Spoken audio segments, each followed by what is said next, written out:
भारत माता की, भारत माता की। कार्यक्रम में उपस्थित यूपी के ऊर्जावान और कर्मयोगी मुख्यमंत्री श्रीमान योगी आदित्यनाथ जी, प्रयागराज की धरती के जनप्रिय नेता उप मुख्यमंत्री केशव प्रसाद मौर्य जी, केंद्रीय कैबिनेट में मेरी सहयोगी साध्वी निरंजना ज्योति जी, श्रीमती अनुप्रिया पटेल जी, उत्तर प्रदेश सरकार में मंत्री डॉक्टर महेंद्र सिंह जी, राजेंद्र प्रताप सिंह मोती जी, श्री सिद्धार्थनाथ सिंह जी,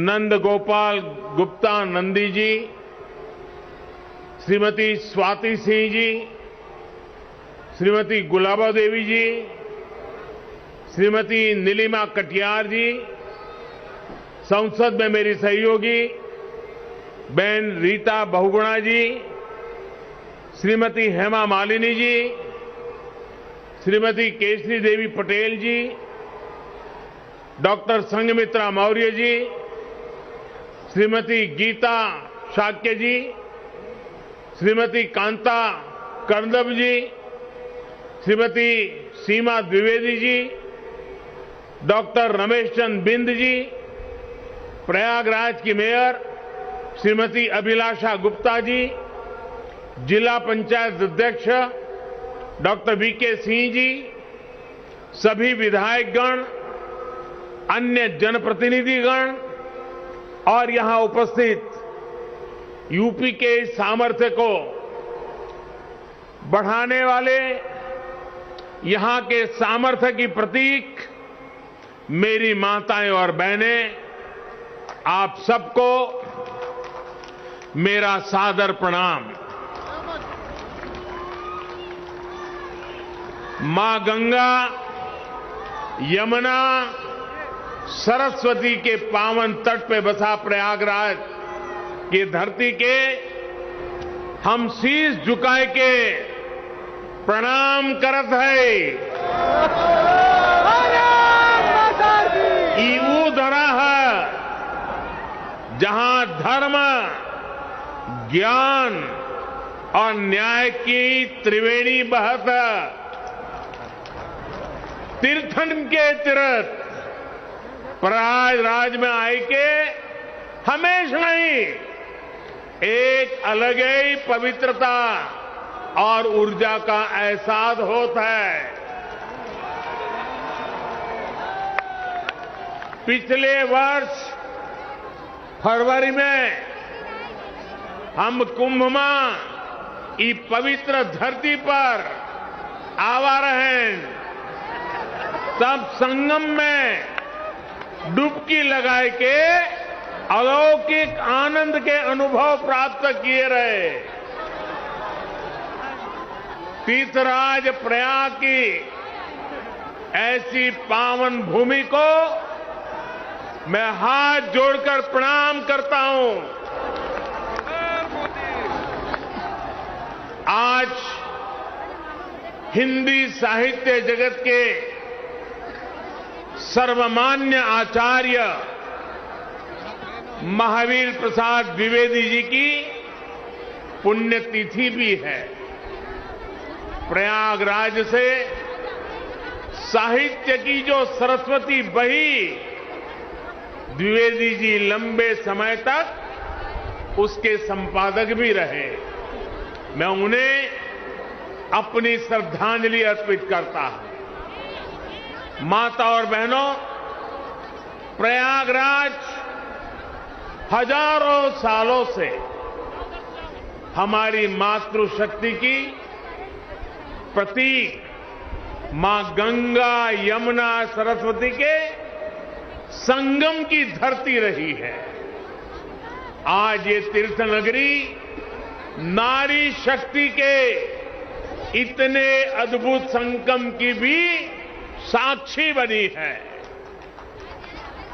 ये हम सभी का सौभाग्य है कि आप सभी हमें अपना स्नेह देने, अपना आशीर्वाद देने आई हैं। माताओं बहनों, मैं यहां मंच पर आने से पहले मैंने बैंकिंग सखियों से, स्व सहायता समूह से जुड़ी बहनों से और कन्या सुमंगला योजना की लाभार्थी बेटियों से बात की। ऐसे ऐसे भाव, ऐसी ऐसी आत्मविश्वास से भरी बातें, माताओं बहनों, हमारे यहां एक कहावत है, प्रत्यक्षे किम प्रमाणम, यानी जो प्रत्यक्ष है, जो सामने है, उसे साबित करने के लिए कोई प्रमाण की जरूरत नहीं पड़ती। यूपी में विकास के लिए, महिलाओं के सशक्तिकरण के लिए जो काम हुआ है, वो पूरा देश देख रहा है। अभी यहां मुझे मुख्यमंत्री कन्या सुमंगला योजना की 1 लाख से ज्यादा लाभार्थी बेटियों के खातों में करोड़ों रुपए ट्रांसफर करने का सौभाग्य मिला। ये योजना गांव गरीब के लिए, बेटियों के लिए भरोसे का बहुत बड़ा माध्यम बन रही है। यूपी ने बैंक सखी का जो अभियान शुरू किया है, वो महिलाओं की रोजगार के अवसरों के साथ ही उनके जीवन में भी बड़े बदलाव ला रही है। सरकार से अलग अलग योजनाओं का जो पैसा सीधे डायरेक्ट बेनिफिट ट्रांसफर डीबीटी के जरिए खाते में आता है, ये पैसा निकालने अब बैंक नहीं जाना पड़ता। बैंक सखी की मदद से ये पैसा गांव में घर पर ही मिल जाया करता है। यानी बैंक सखी बैंक को गांव तक लेकर आ गई है। और जो लोग सोच रहे होंगे कि ये तो छोटा सा काम है, उन्हें मैं ये भी बताना चाहता हूं कि बैंक सखियों का काम कितना बड़ा है। यूपी सरकार ने इन बैंक सखियों के ऊपर ऐसे करीब 75,000 करोड़ के लेन देन की जिम्मेदारी सौंपी है। 75,000 करोड़ रुपए का कारोबार ये गांव में रहने वाली मेरी बहनें, मेरी बेटियां कर रही है। जितना लेन देन गांव में होगा, उतनी ही उनकी आमदनी भी होगी। इनमें से ज्यादातर बैंक संख्या वो बहनें हैं कुछ समय पहले तक जिनके खुद के बैंक के खाते भी नहीं थे, लेकिन आज इन महिलाओं के हाथों में बैंकिंग की, डिजिटल बैंकिंग की ताकत आ गई है। इसलिए देश देख रहा है कि यूपी में कैसे काम हो रहा है। और तभी तो मैं कहता हूं, प्रत्यक्षे किम प्रमाणम। माताओं बहनों, यूपी ने टेक होम राशन, जच्चा बच्चा को दिए जाने वाले पोषण को तैयार करने की जिम्मेदारी भी महिलाओं के हाथों में सौंपी है। ये पोषण वाला राशन और आहार अब सेल्फ हेल्प ग्रुप में साथ मिलकर महिलाएं खुद बनाएगी। ये भी बहुत बड़ा काम है। सालाना हजारों करोड़ रुपए का काम है। जिन 202 पुष्टाहार उत्पादन यूनिट्स का आज शिलान्यास हुआ है, उनसे सेल्फ हेल्प ग्रुप की महिलाओं की आमदनी भी होगी और गांव के किसानों का भी बहुत बड़ा लाभ होगा। गांव की महिलाएं अपनी फैक्ट्री में पुष्टाहार बनाने के लिए फसल, अनाज गांव से ही तो खरीदने वाली हैं। यही तो सशक्तिकरण के वो प्रयास हैं जिन्होंने यूपी की महिलाओं का जीवन बदलना शुरू कर दिया है। सरकार अलग अलग सेक्टर्स में स्वयं सहायता समूहों को जो सहायता दे रही है, इसकी एक किस्त के तौर पर आज मुझे 1000 करोड़ रुपए ट्रांसफर करने का सौभाग्य मिला है। यूपी के विकास की धारा अब किसी के रोकने से रुकने वाली नहीं है। उत्तर प्रदेश की महिलाओं ने, माता बहनों, बेटियों ने ठान लिया है, अब वो पहले की सरकारों वाला दौर वापस नहीं आने देगी।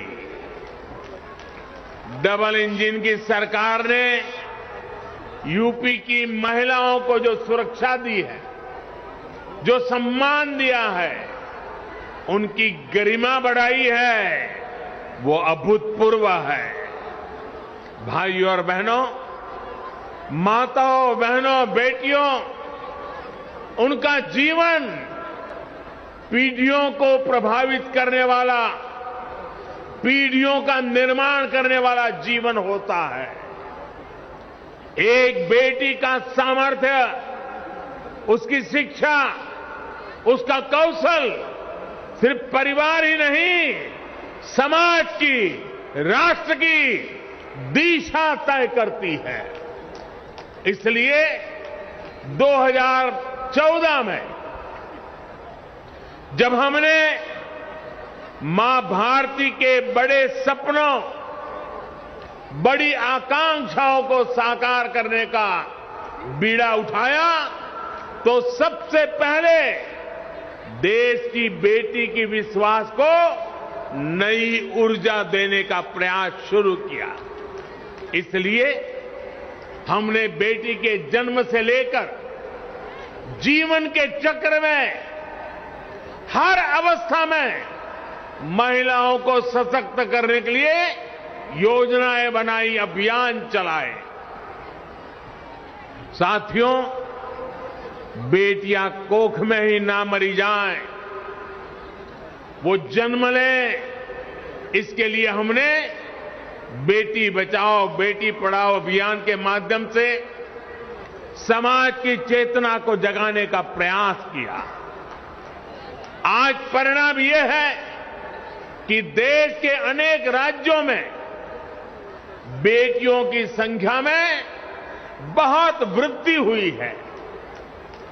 प्रसव के बाद भी बिना चिंता के अपने बच्चे की शुरुआती देखरेख करते हुए मां अपना काम जारी रख सके, इसके लिए महिलाओं की छुट्टी को 6 महीने किया गया है। साथियों, गर्भावस्था के दौरान गरीब परिवारों में मातृ स्वास्थ्य चिंता का एक बहुत बड़ा कारण रहा है। इसलिए हमने गर्भवती महिलाओं के टीकाकरण, अस्पतालों में डिलीवरी और गर्भावस्था के दौरान पोषण पर विशेष ध्यान दिया। प्रधानमंत्री मातृ वंदना योजना के तहत गर्भावस्था के दौरान 5,000 रुपये महिलाओं के बैंक खाते में जमा किए जाते हैं ताकि वो उचित खान पान का ध्यान रख सके। अभी तक 2 करोड़ से ज्यादा बहनों को लगभग 10,000 करोड़ रुपए दिए जा चुके हैं। साथियों, बेटियां ठीक से पढ़ाई कर सकें,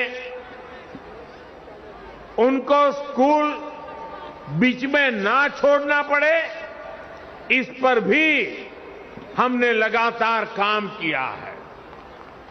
स्कूलों में बेटियों के लिए अलग टॉयलेट बनाना हो या फिर सैनिटरी पैड्स को गरीब से गरीब बेटियों के लिए सुलभ कराना हो, हमारी सरकार किसी भी काम में पीछे नहीं रही है। सुकन्या समृद्धि योजना के तहत लगभग 2.5 करोड़ बच्चियों के अकाउंट खोले गए हैं। ये पैसा बड़े होने पर उनके सपनों को पूरा करे, उसके लिए इस पर ब्याज दर भी ऊंची रखी गई है। स्कूल कॉलेज के बाद करियर से लेकर गृहस्थी तक भी हर कदम पर महिलाओं की सुविधा और स्वास्थ्य का ध्यान रखा जा रहा है। स्वच्छ भारत मिशन के तहत करोड़ों शौचालय बनने से, उज्ज्वला योजना के तहत गरीब से गरीब बहनों को गैस कनेक्शन की सुविधा मिलने से, घर में ही नल से जल आने से बहनों के जीवन में सुविधा भी आ रही है और उनकी गरिमा में भी वृद्धि हुई है। साथियों, आयुष्मान भारत योजना के तहत भी सबसे अधिक लाभ अगर किसी को हुआ है तो वो हमारी बहनें ही हैं। चाहे वो अस्पतालों में डिलीवरी हो या फिर दूसरा इलाज, पहले पैसे के अभाव में बहनों के जीवन पर संकट रहता था। अब 5 लाख रुपए तक के मुफ्त इलाज की सुविधा मिलने से उनकी ये चिंता दूर हो गई है। माताओं बहनों, भारतीय समाज में हमेशा से माताओं बहनों को सर्वोपरि दर्जा दिया गया है, लेकिन आज एक सच्चाई की तरफ भी मैं आपका, पूरे देश का ध्यान दिलाना चाहता हूं।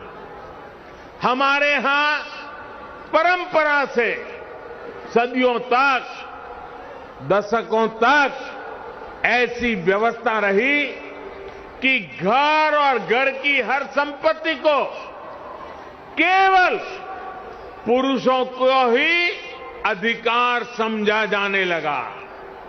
घर है तो किसके नाम? पुरुषों के नाम। खेत है तो किसके नाम? पुरुषों के नाम। नौकरी दुकान पर किसका हक? पुरुषों का। आज हमारी सरकार की योजनाएं इस असमानता को दूर कर रही है। प्रधानमंत्री आवास योजना इसका सबसे बड़ा उदाहरण है। प्रधानमंत्री आवास योजना के तहत जो घर दिए जा रहे हैं वो प्राथमिकता के आधार पर महिलाओं के ही नाम से बन रहे हैं। अगर मैं यूपी की ही बात करूं तो यूपी में 30 लाख से अधिक घर पीएम आवास योजना के बनाए गए हैं। इनमें से करीब 25 लाख घरों की रजिस्ट्री में महिलाओं का ही नाम है। आप अंदाजा लगा सकते हैं पहली बार यूपी में 25 लाख महिलाओं के नाम उनका घर हुआ है। जिन घरों में पीढ़ियों से किसी महिला के नाम पर कोई संपत्ति नहीं थी, आज वो पूरे के पूरे घर किसी महिला के ही नाम है। यही तो होता है महिलाओं का सशक्तिकरण, सच्चा सशक्तिकरण। यही तो होता है विकास। माताओं बहनों, मैं आज आपको एक और योजना के बारे में बताना चाहता हूं। ये योजना है केंद्र सरकार की स्वामित्व योजना। स्वामित्व योजना के तहत देश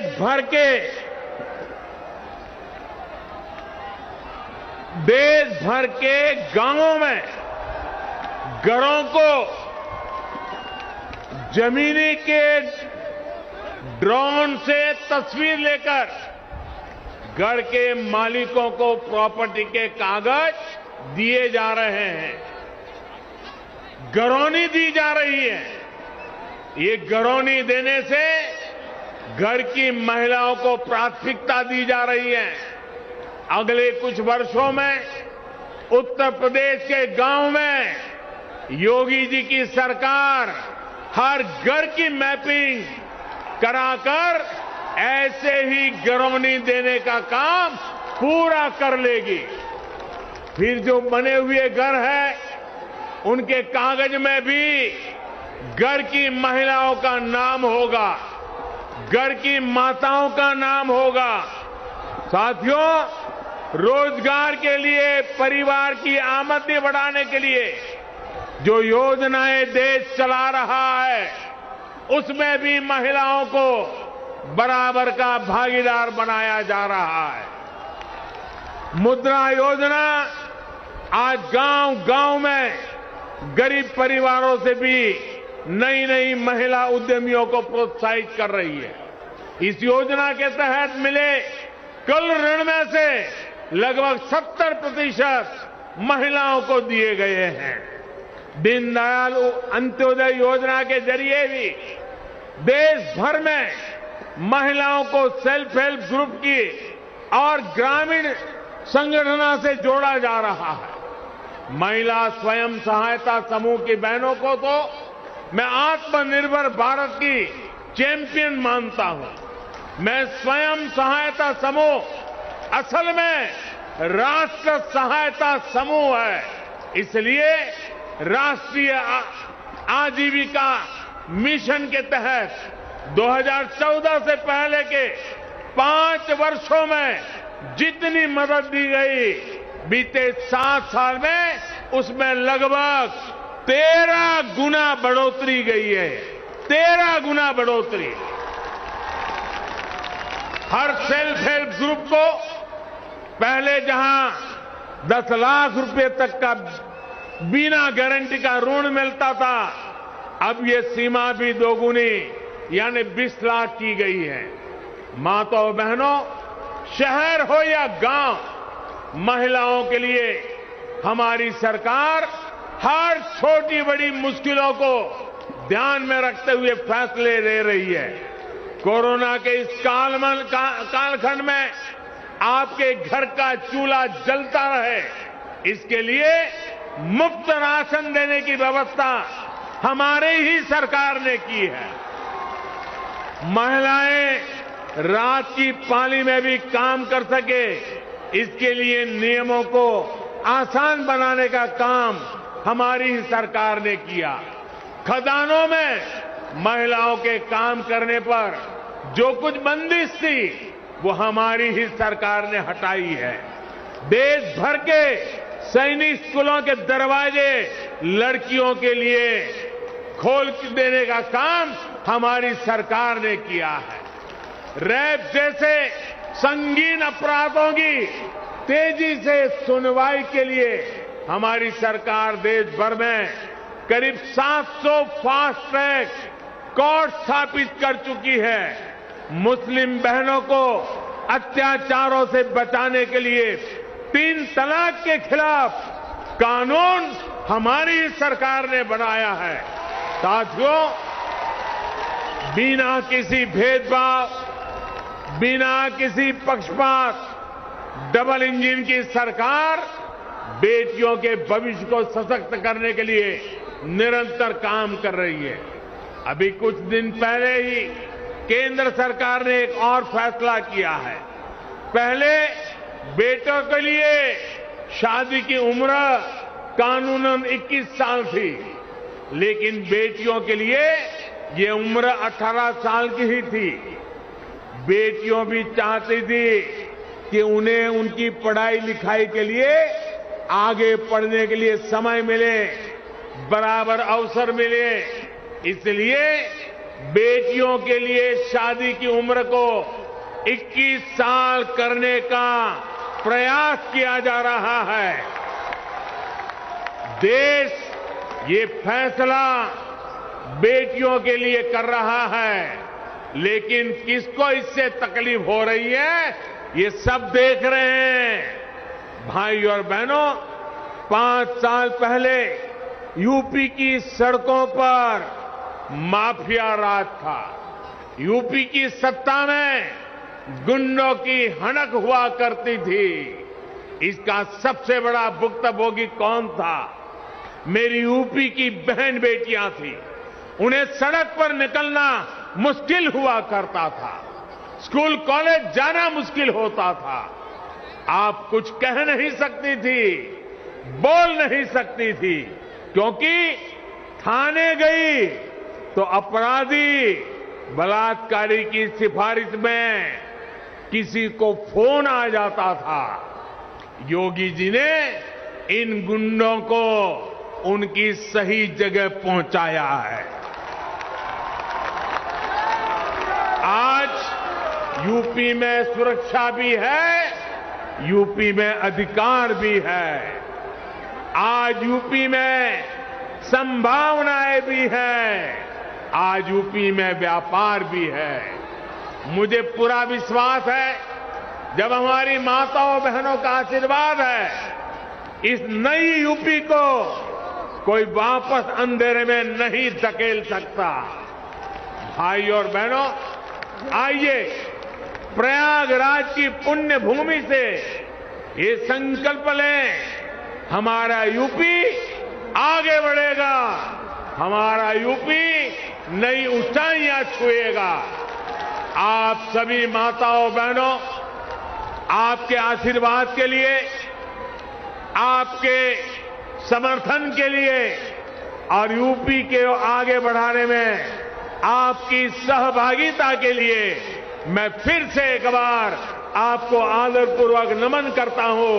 आपका हृदय से बहुत बहुत धन्यवाद करता हूं। मेरे साथ बोलिए, भारत माता की, भारत माता की, भारत माता की। बहुत बहुत धन्यवाद।